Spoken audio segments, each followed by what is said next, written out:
Waalaikumsalam warahmatullahi wabarakatuh. Sebelumnya terima kasih banyak Pak atas kesempatan yang diberikan.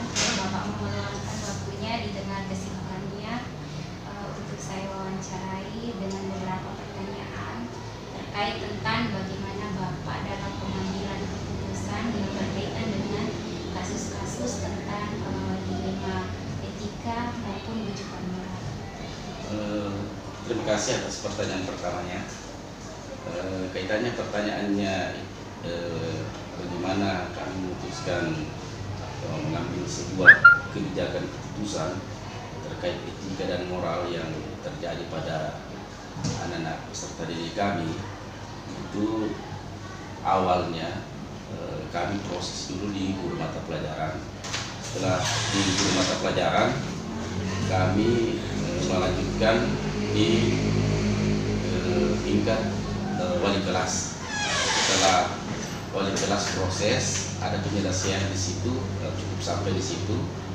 Kalau tidak bisa diselesaikan sampai di tingkat di wali kelas, diproses sampai di guru BK. Kalau guru BK-nya lagi tidak bisa butuh atau mengambil sebuah keputusan dari manajemen sekolah, dalam hal ini kepala sekolah, barulah guru BK mengundang kami melaksanakan konversi kasus untuk menyelesaikan persoalan atau yang dialami oleh peserta didik kita dengan melibatkan antara lain orang tua siswa yang bersangkutan, kemudian yang mewakili orang tua dalam hal ini komite, kemudian guru BK, wali kelas, guru mata pelajaran, dan kami sendiri. Sekira itu. Tadi itu bagaimana Bapak melakukan mengidentifikasi kasus-kasusnya. Nah, selama ini bagaimana Bapak menjalankan dalam pengambilan keputusan di sekolah Bapak ini, terutama untuk kasus-kasus di mana ada dua kepentingan yang sama-sama benar atau sama-sama mengandung nilai kebajikan. Kalau terkait seperti itu, rasional saja. Kalau sama-sama mudaratnya banyak atau kebaikannya lebih banyak, itu pasti kami rasional mengambil dua-duanya. Di sisi lainnya kami juga rasional menyikapi apakah yang satunya ini plusnya bagaimana, minusnya bagaimana, kemudian ini yang satunya juga plusnya bagaimana dan minusnya bagaimana. Setelahnya itu kami ambil, kami analisa, kami ajak diskusi teman-teman yang punya kompeten dalam hal kaitannya dengan yang Ibu sampaikan atau Ibu pertanyakan. Kemudian kami mengambil sebuah kesimpulan, sebuah keputusan bahwa inilah yang terbaik atau harusnya ada satu yang terbaik dari antara dua yang terbaik. Sekira itu. Hal-hal apa saja yang selama ini Bapak anggap efektif dalam pengambilan keputusan khususnya pada kasus-kasus yang berkaitan dengan dilema etika? Melibatkan semua stakeholder yang berkompeten, itu yang pertama. Yang kedua, kami selalu menghimbau kepada teman-teman yang sesuai dengan leading sektornya, dalam hal ini kesiswaan dan BK, supaya menganalisa, mengkaji kasus-kasus atau etika-etika apa saja, atau sampai di mana etika itu atau moralnya itu yang dilanggar siswa, supaya dikaji. Setelah itu kami harapkan melaporkan ke kami supaya kami bisa mendiskusikan untuk mengambil suatu keputusan. Sebuah langkah yang sangat bagus. Selanjutnya Pak, pertanyaan saya terkait hal-hal tersebut yang tadi Bapak telah uraikan. Tentunya ada tantangan yang Bapak temukan ketika dalam pengambilan keputusan khususnya terkait tentang kasus-kasus dilema etika. Tantangan dalam sebuah persoalan itu memang seharusnya, karena kenapa? Untuk saat ini yang paling dibutuhkan adalah bagaimana kita bisa problem solving, dalam artian itu bagaimana kita memecahkan sebuah persoalan, sebuah masalah dalam sebuah unit kerja atau sebuah institusi. Tetapi kendalanya itu biasanya dari apakah ada tekanan tetapi setelah kami apa istilahnya berkoordinasi baik dari orang tua siswa ataupun dari tokoh masyarakat secara persuasif, sehingga persoalan-persoalan atau apa istilahnya itu kendala-kendala yang kami hadapi tidak ada lagi. Seperti itu. Bapak, pertanyaan selanjutnya, apakah Bapak memiliki jadwal tertentu dalam penyelesaian sebuah kasus dilema etika? Apakah Bapak langsung menyelesaikan pada saat itu di tempat itu, ataukah Bapak memiliki sebuah jadwal tertentu dalam penyelesaiannya, dan sebagaimana bentuknya dalam penyelesaian tersebut? Dalam mengambil sebuah keputusan, kami itu menganut asas berbasis data, tetapi tidak semuanya dalam mengambil sebuah keputusan itu kita harus mengambil sebuah data, tapi kita juga harus memiliki namanya kebijakan atau perasaan ataukah logika, dan tidak boleh juga kita langsung terlalu terburu-buru mengambil suatu keputusan. Karena kenapa? Jangan sampai ketika keputusan yang kita ambil itu tidak sesuai dengan yang realita yang terjadi, setelah atau sebelumnya kita harus diskusikan sebelumnya dengan yang berkompeten atau yang punya leading sektor. Kami rasa kami tidak mengambil keputusan yang terburu-buru dan tidak menyelesaikan pada saat itu. Pasti harus ada kajian terlebih dahulu sebelum kami mengambil keputusan. Kira itu. Selanjutnya, adakah kiranya seseorang atau faktor-faktor yang selama ini yang mempermudahkan atau yang membantu Bapak dalam pengambilan keputusan terkait tentang kasus-kasus dilema etika yang terjadi di sekolah Bapak? Wah, kalau faktor-faktornya atau orang yang yang apa tadi istilahnya itu? Yang mendukung. Yang mendukung itu kan banyak. Ini kan yang dibutuhkan ke depannya kita ini adalah bagaimana kita ini bisa menyelesaikan diri dan bisa bekerja dalam sebuah tim. Nah, ketika tim ini bekerja, itulah yang saya katakan dukungan. Karena terus terang kalau kami hanya sendiri, kami rasa tidak bisa. Karena di sini kan atau di sekolah kita ini ada beberapa unit-unit kerja yang bisa menopang kami, menunjang kami untuk bagaimana menyelesaikan sebuah kasus etika atau moral ke anak-anak. Seperti itu. Terima kasih. Nah, ini pertanyaan terakhir, Pak.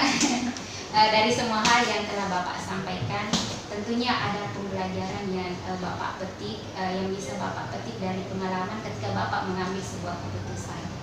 Ya itu tadi, ketika kita mengambil keputusan yang seharusnya dipending dulu, tapi karena kita langsung terburu-buru mengambil keputusan, sehingga ternyata setelah dikaji, dievaluasi, ternyata kita punya keputusan itu kita keliru. Akhirnya ya sebagai pengambil kebijakan kita harus juga fair dan harus meminta maaf dan merehabilitasi keputusan yang kita sudah ambil. Kira seperti itu.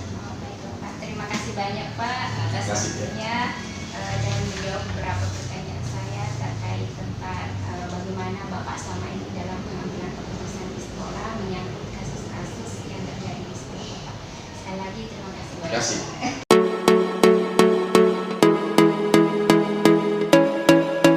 Assalamualaikum warahmatullahi wabarakatuh. Sebelumnya terima kasih banyak Pak sudah meluangkan waktunya di tengah kesibukannya untuk melakukan wawancara terkait salah satu tugas saya sebagai calon guru penggerak.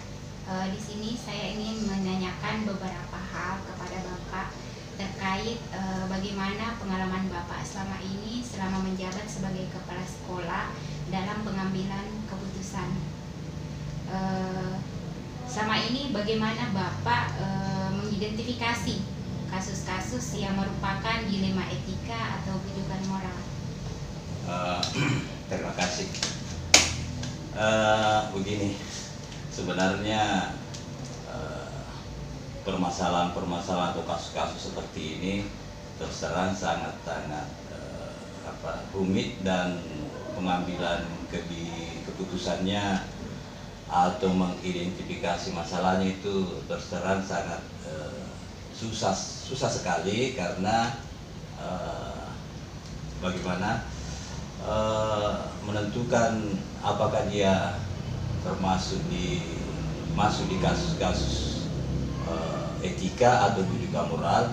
Itu sangat-sangat beda-beda sedikit sekali. Nah, dalam menentukan kebijakan dalam kasus-kasus seperti ini ada beberapa contoh yang mungkin sudah masuk dalam satu permasalahan atau kasus masuk di etika atau juga moral. Saya kasih contoh satu, akhir-akhir ini juga marak itu sebenarnya dalam mengambil keputusan terkait dengan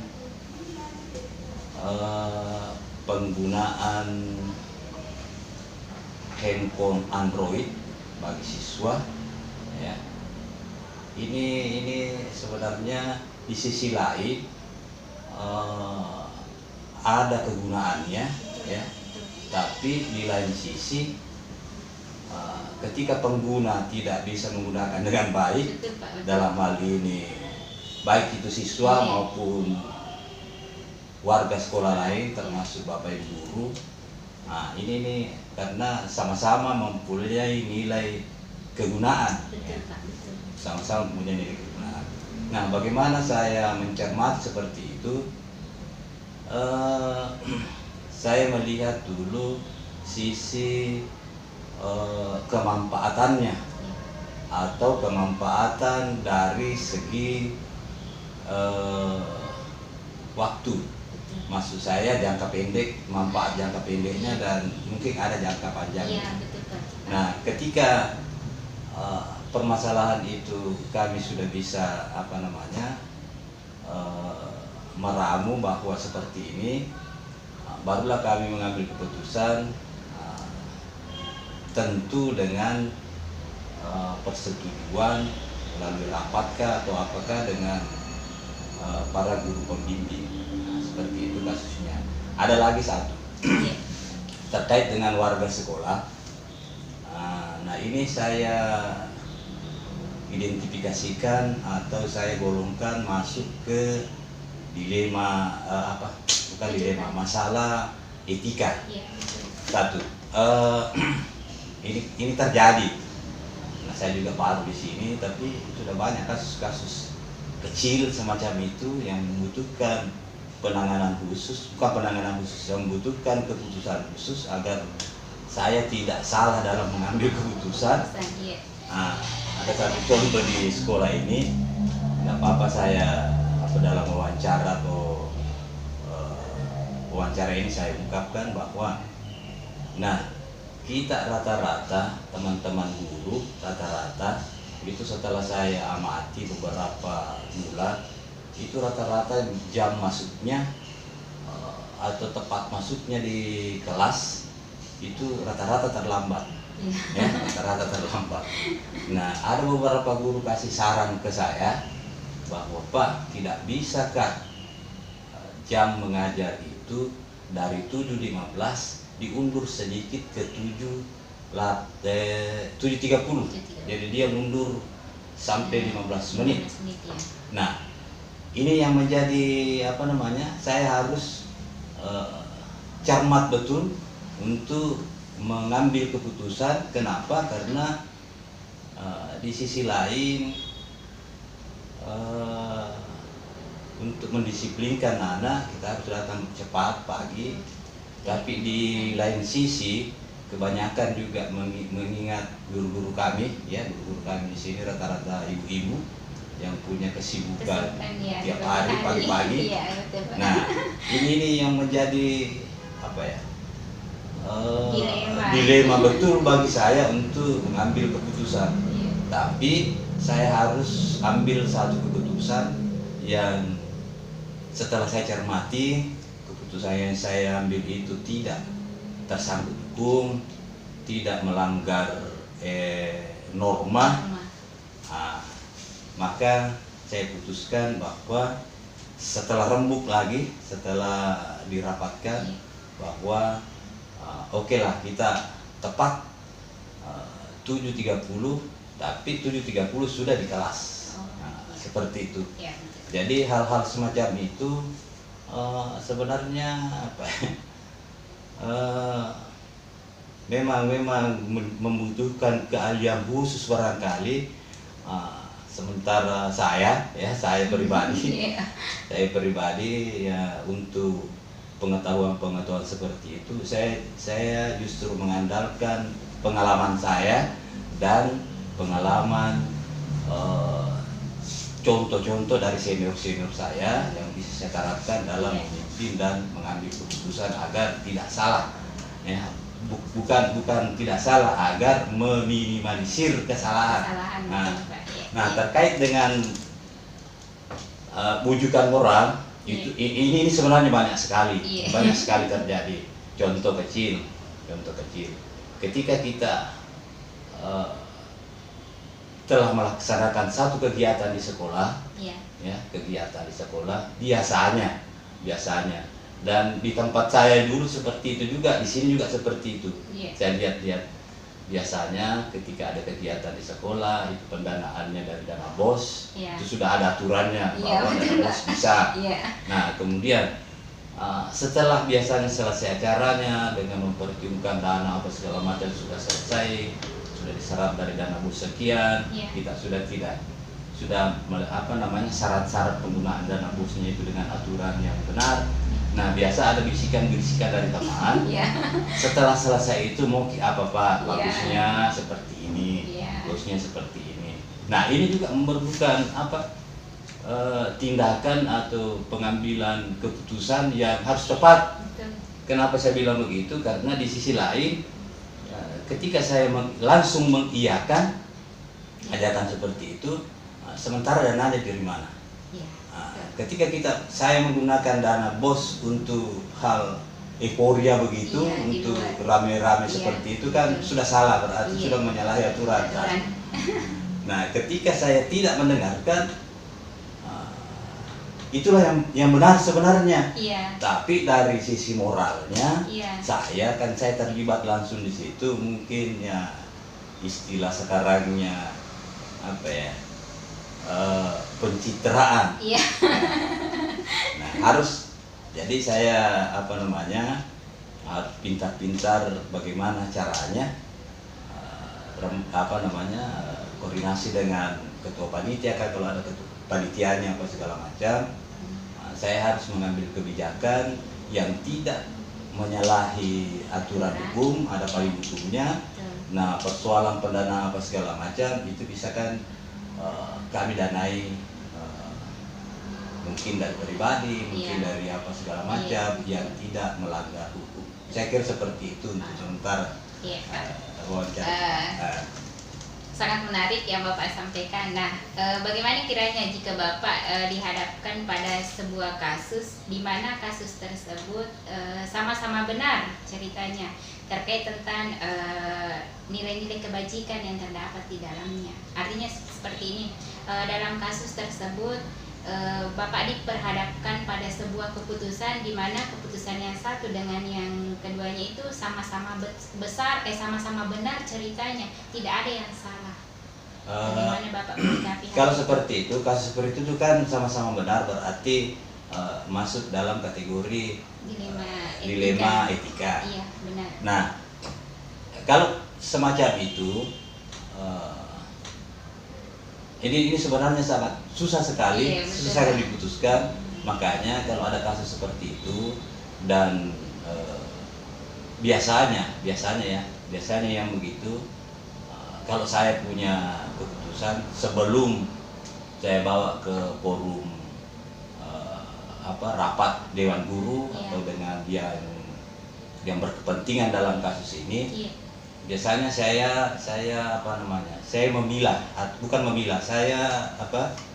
mencari apa yang paling kebijakan apa yang paling bagus untuk saya, bukan bagus, paling baik saya ambil, dan keduanya tidak ada yang merasa dirugikan.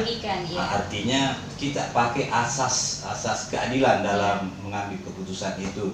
Apakah terkait dengan biasanya ada individu, dalam hal ini individu bisa individu kelompok kecil, Iya, betul. kemudian kepentingan individu kelompok besarnya lagi. Iya. Nah, di situ saya harus memilah yang mana saya dahulukan, karena sama-sama benar sebenarnya. Iya, benar. Nah, dan di situ setelah itu baru saya minta pendapat atau lemparkan ke Dewan Guru atau apa segala macam. Saya kira seperti itu.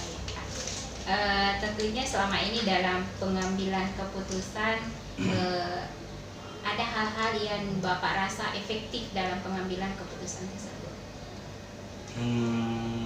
Kalau efektifnya dikaitkan dengan pribadi saya ya, Iya. Dikaitkan dengan pribadi saya dan karakter saya memimpin.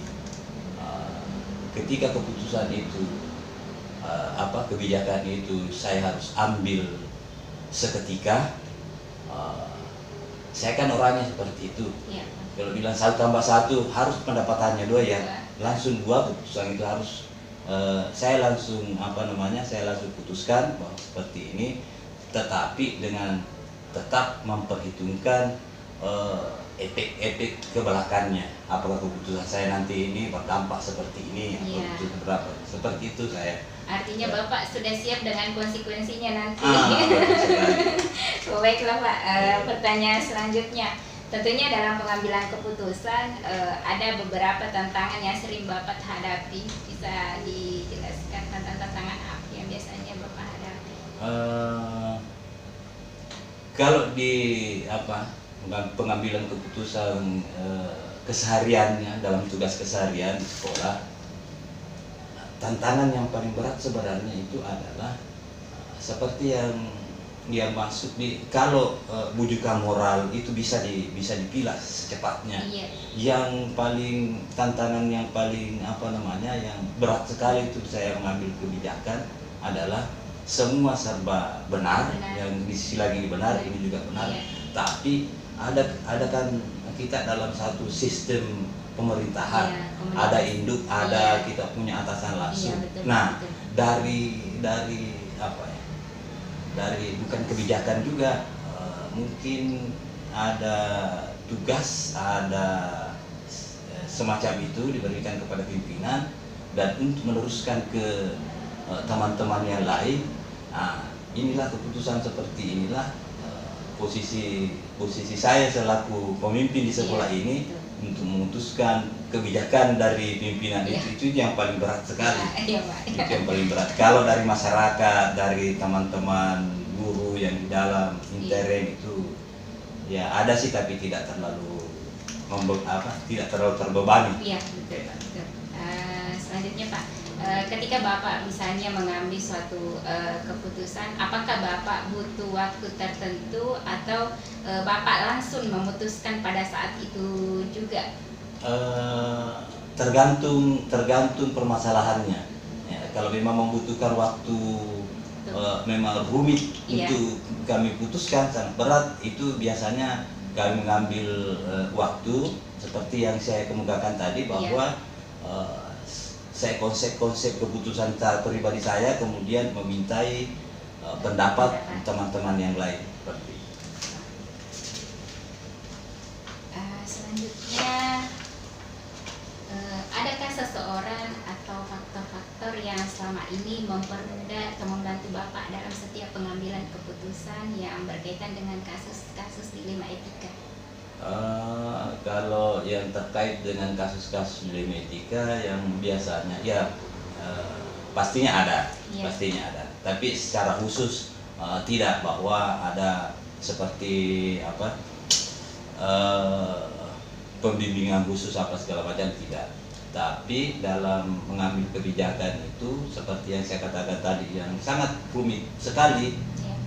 dalam etika dalam masalah-masalah etika itu. Iya. Itu kami kan setiap sekolah kan ada guru BK-nya. Iya. Paling tidak untuk guru BK itu memahami sedikit banyak terkait dengan pemecahan masalah, walaupun itu terkait dengan siswa. Iya. Itu kan bisa kami terapkan Iya. di yang lain, termasuk juga pengawas pembina. Iya. Biasa saya mintai bantuannya untuk mengambil kebijakan. Pak, ini pertanyaan terakhir. Dari semua yang tadi Bapak paparkan, bagaimana Bapak mengambil keputusan terkait tentang kasus-kasus dilema etika, tentunya ada pembelajaran yang Bapak dapatkan dari setiap pengambilan keputusan tersebut. Sangat banyak. Bahkan pembelajaran itu dari setiap kebijakan saya, keputusan-keputusan saya dalam permasalahan-permasalahan yang tadi kita bahas, Iya. itu menjadi pelajaran saya dan merupakan pengalaman untuk bertindak selanjutnya, karena tidak menutup kemungkinan kebijakan-kebijakan atau keputusan-keputusan tadi pasti tidak sempurna. Ya, betul, Pak. Pasti ada kesalahan-kesalahannya, ada apanya. Nah, dari tindakan-tindakan saya itu menjadi pelajaran bagi saya untuk mengambil kebijakan atau keputusan-keputusan selanjutnya ketika permasalahan-permasalahan itu muncul kembali, walaupun versinya lain. Iya, betul, Pak. Saya kira seperti itu. Oh iya, Pak. Baiklah, terima kasih banyak atas diskusinya, wawancaranya, dan sebuah pembelajaran yang baru juga bagi saya, bagaimana Bapak selama ini dalam pengambilan keputusan, bahwa dalam pengambilan keputusan khususnya di sekolah ini tidak mesti kita harus sendiri yang ambil, tapi perlu melibatkan beberapa orang yang paham betul terkait tentang kasus-kasus tersebut. Baiklah, terima kasih banyak Pak atas Terima kasih. kesediaannya. Terima kasih banyak.